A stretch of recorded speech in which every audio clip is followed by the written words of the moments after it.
काले घने बादलों के बीच चारों तरफ तबाही का मंजर था। रानो चिड़िया अपने मजबूत घास के घर के दरवाजे पर खड़ी बाहर देख रही थी।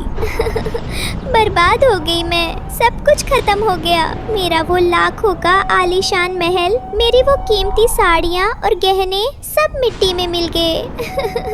हे भगवान, अब मैं अपने परिवार को लेकर कहाँ जाऊँ?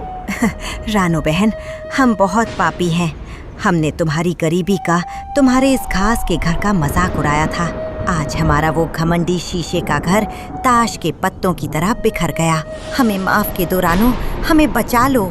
कालू भाई, गोरी बहन, एक औरत जब अपने हाथों से घर बुनती है तो वो दिखावे के लिए नहीं, अपनों की हिफाजत के लिए बुनती है। रोना बंद कीजिए और अंदर आ जाइए। लेकिन आखिर ऐसा क्या हुआ कि कालू का वो चमचमाता शीशे का महल पल भर में तबाह हो गया और रानो के इस मामूली घास के घर ने कैसे बचाई सबकी जान? आइए देखते हैं इस दिलचस्प कहानी में। सुबह सुबह सूरज की कोमल किरणें बरगद के घने पेड़ पर पड़ रही हैं। रानो चिड़िया थकी हुई, हाफती हुई अपनी चोंच में सूखी घास और जूट की रस्सी दबाकर लाती है और बड़ी बारीकी से अपना घर बुन रही है। बस थोड़ा सा काम और बचा है। सुतली की ये गांठ मजबूत लग जाए तो मेरे बच्चों को इस बार सावन की मूसलाधार बारिश और कड़कती बिजली से कोई खतरा नहीं रहेगा। एक माँ के लिए उसके बच्चों की छत से बढ़कर कुछ नहीं होता। तभी अचानक पंखों की तेज फड़फड़ाहट होती है। गोरी कौवी अपने गले में इंसानों की बस्ती से चुराया हुआ चमकीला मोतियों का हार पहने नखरे से उड़ती हुई पास की डाल पर बैठती है।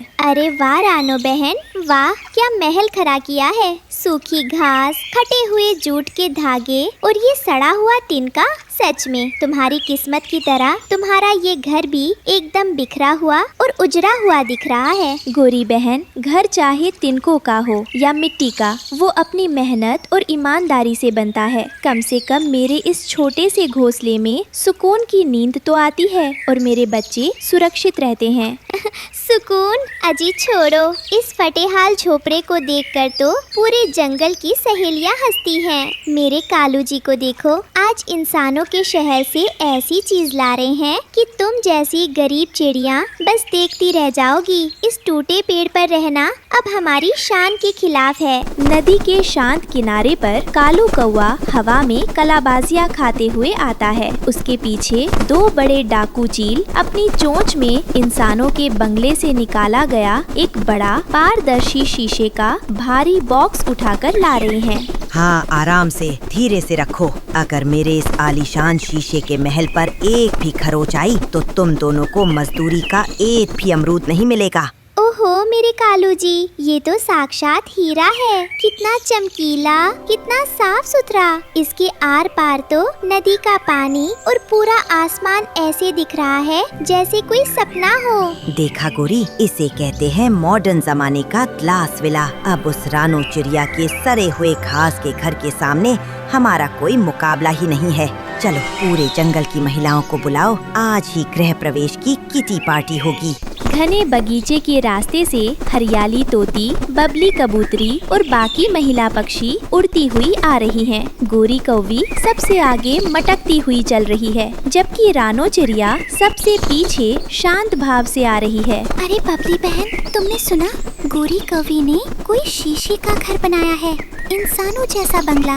रानो का घर तो वैसे ही बहुत सीधा साधा है। आज तो गोरी उसे नीचा दिखाने का कोई मौका नहीं छोड़ेगी। हाँ बहन, गोरी का स्वभाव तो हम सब जानते हैं, पर रानो बेचारी बहुत भली औरत है। उसने कितनी रातों की नींद खराब करके अपना घास का घर बुना है। भगवान करे उसकी मेहनत का कोई मजाक ना उड़ाए। अरे रानो बहन, जरा जल्दी जल्दी पंख चलाओ। तुम्हारे पंखों में जान ही नहीं बची है क्या? वैसे भी जब तुम मेरा शीशे का महल देखोगी तो तुम्हारे होश उड़ जाएंगे। जरा अपनी साड़ी, मेरा मतलब है अपने पंख सीधे कर लो। मेरे वीआईपी घर में धूल मत लाना। सभी पक्षी नदी के ऊपर बनी एक ऊंची सूखी चट्टान पर पहुंचते हैं, जहां धूप में कालू का शीशे का घर किसी मुकुट की तरह चमक रहा है। घर इतना पारदर्शी है कि अंदर रखी हर चीज बाहर से साफ दिख रही है। स्वागत है देवियों मेरी इस जन्नत में। देखिए, इसे कहते हैं असली घर। ना कोई बदबू, ना कोई तिनका। रानो बहन, जरा अंदर आकर देखो। तुमने अपनी पूरी जिंदगी में ऐसा साफ फर्श और ऐसी दीवारें देखी है कभी? घर तो बहुत अनोखा है गोरी बहन, लेकिन एक बात कहूँ, ये चट्टान बहुत ऊंची है और ये शीशा बेहद पारदर्शी है। जंगल के तेज मौसम और उड़ते हुए पक्षियों के लिए ये खतरनाक साबित हो सकता है। अरे बंद करो अपनी ये दकियानूसी बातें रानो। तुम्हारी आदत हो गई है दूसरों की तरक्की देखकर जलने की। तुम्हारे नसीब में तो बस वही सूखी घास लिखी है। मेरी गोरी रानी इस महल की मलिका है और तुम बस एक मामूली मजदूर। घर तो सुंदर है बबली, पर अंदर बैठने की जगह कहाँ है? और धूप सीधे अंदर आ रही है। मुझे तो अभी से अजीब लग रहा है। दोपहर हो चुकी थी। रानो चिड़िया अपने घर वापस आ चुकी है। उसने अपने घास के घर की खिड़कियों पर नीम की ताज़ा पत्तियां और गीली मिट्टी का लेप लगाया है, जिससे घर के अंदर का माहौल बहुत शांत और ठंडा है। दुनिया चाहे जो कहे, लेकिन एक औरत का असली हुनर इसमें है कि वो कम साधनों में भी अपने परिवार को सबसे ज्यादा आराम और सुरक्षा कैसे देती है। दिखावा तो कुछ पल का मेहमान होता है। तभी अचानक रानो के घर के बाहर आसमान में एक अजीब सी हलचल होती है। तेज धूप के कारण घाटी की हवा गर्म होने लगती है। रानो बाहर आसमान की तरफ देखती है, जहां सूरज की तपिश बहुत ज्यादा बढ़ चुकी है। हे भगवान, आज तो बहुत भयानक धूप है। लू चल रही है। उस ऊंची चट्टान पर कालू और गोरी का क्या हाल हो रहा होगा। उनका घर तो चारों तरफ से शीशे का है। दोपहर की तेज सीधी धूप शीशे के घर पर पड़ रही है। शीशे के अंदर का तापमान इतनी तेजी से बढ़ रहा है कि वो एक उबलता हुआ अवन बन चुका है। गोरी कौवी और कालू कौवा अंदर बेहाल हो रहे हैं। ओए माँ, मर गई जी। कालू जी, बचाओ। इस घर के अंदर तो सांस लेना भी मुश्किल हो गया है। मेरे सारे कीमती गहने गर्म होकर मेरी त्वचा को जला रहे हैं। खिड़की खोलो जी। खिड़की कहाँ है गोरी? ये तो पूरा का पूरा शीशे का डिब्बा है। दरवाजा भी गर्म होकर जाम हो गया है। मेरे पंख चल रहे हैं। बचाओ, कोई बाहर निकालो हमें। शीशे के अंदर की हवा इतनी गर्म हो जाती है कि गोरी की कीमती सजावट की चीजें और इंसानी सिल्क के कपड़े पिघलने लगते हैं। पूरे घर के अंदर धुआं सा भर जाता है। दोनों पति पत्नी अंदर फंस चुके हैं और कांच पर अपने पंख पटक रहे हैं। तभी जंगल के ऊपरी रास्ते से भुल्ला चील अपनी धुन में उड़ता हुआ आ रहा है। शीशा इतना साफ और पारदर्शी है कि भुल्ला चील को लगता है कि आगे कोई दीवार ही नहीं है, बल्कि खुला आसमान है। आज मैं ऊपर, आसमान नीचे। अरे आगे का रास्ता कितना साफ है। चलो इसी चट्टान के ऊपर से सीधा शॉर्टकट लेता हूँ। अरे भुल्ला भाई, रुको रुको, आगे मत आओ। आगे शीशा है, मत टकराना। लेकिन भुल्ला चील को कालू की आवाज सुनाई नहीं देती। वो पूरी रफ्तार से आता है और करास एक भयंकर आवाज के साथ भुल्ला चील सीधे शीशे की मुख्य दीवार से टकरा जाता है। ओए बाबा, ये आसमान में अदृश्य दीवार किसने खड़ी कर दी? मेरा सिर फूट गया रे बाबा। भुल्ला चील की भयंकर टक्कर से उस आलीशान शीशे के महल में मकड़ी के जाले की तरह बड़ी बड़ी दरारें पड़ जाती हैं। पूरा ढांचा हिलने लगता है और कड़कड़ाने की आवाजें आने लगती हैं। अरे बाप रे, ये तो टूटने वाला है। कालू जी, कांच के टुकड़े हमारे ऊपर गिरेंगे तो हम जिंदा नहीं बचेंगे। दरवाजा तोड़ो। भागो गोरी, जान बची तो लाख हो पाए। ये महल नहीं, हमारा काल है।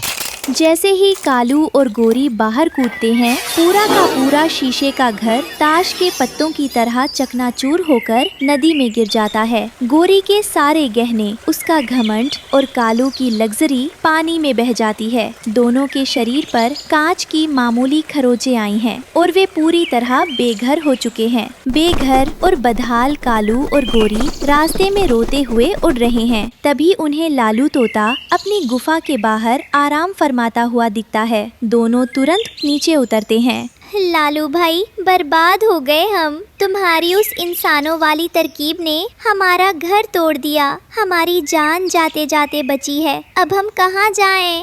अरे बाबा रे बाबा, गोरी भाभी, तुम तो एकदम भूतनी जैसा दिख रहा है। कालू भाई, तुम्हारा शीशे का महल काहे टूट गया भाई? आमी तो तुमको बोला था कि चमक ज्यादा है, पर तुम लोग उसमें वेंटिलेशन काहे नहीं बनाया? अरे लालू भाई, वेंटिलेशन छोड़ो। अब इस पूरे जंगल में हमारे पास सिर छुपाने की भी जगह नहीं है। कोई हमें अपने पास बैठने तक नहीं देगा, क्योंकि हमने सबका मजाक उड़ाया था। देखो कालू भाई, जब सारा रास्ता बंद हो जाता है तो एक ही दिल है जो सबके लिए खुलता है। तुम लोग सीधा रानो चिड़िया के पास जाओ, वही तुमको बचा सकता है। उसका दिल बहुत बड़ा है भाई। शाम का समय था। आसमान का रंग गुलाबी और सुहाना हो चुका था। रानो चिड़िया के घास और जूट के मजबूत घर से नीम और चमेली की सोंधी सोंधी खुशबू आ रही थी। घर के अंदर का वातावरण बहुत ही सुरक्षित और ठंडा था। रानो अपनी रसोई का काम समेट रही थी। शाम हो गई, पर हवा में अभी भी थोड़ी तपिश है। अच्छा हुआ मैंने समय रहते घर को मिट्टी और पत्तों से मजबूत कर लिया था। तभी दरवाजे पर धीमी सी आहट होती है। कालू कौवा और गोरी कौवी सिर झुकाए आंसू बहाते हुए रानो के आंगन में आकर खड़े हो जाते हैं। गोरी का वो मोतियों का हार गायब है और उसका घमंड पूरी तरह टूट चुका है। रानो बहन, मुझे माफ़ कर दो। मैं बहुत पापनी हूँ। मैंने तुम्हारी मेहनत का, तुम्हारी गरीबी का मजाक उड़ाया। आज मेरा वो चमकीला शीशे का महल टूटकर मिट्टी में मिल गया। हमारे पास कोई छत नहीं बची रानो बहन, हमें माफ़ कर दो। हाँ रानो बहन, मैं भी बहुत घमंडी हो गया था।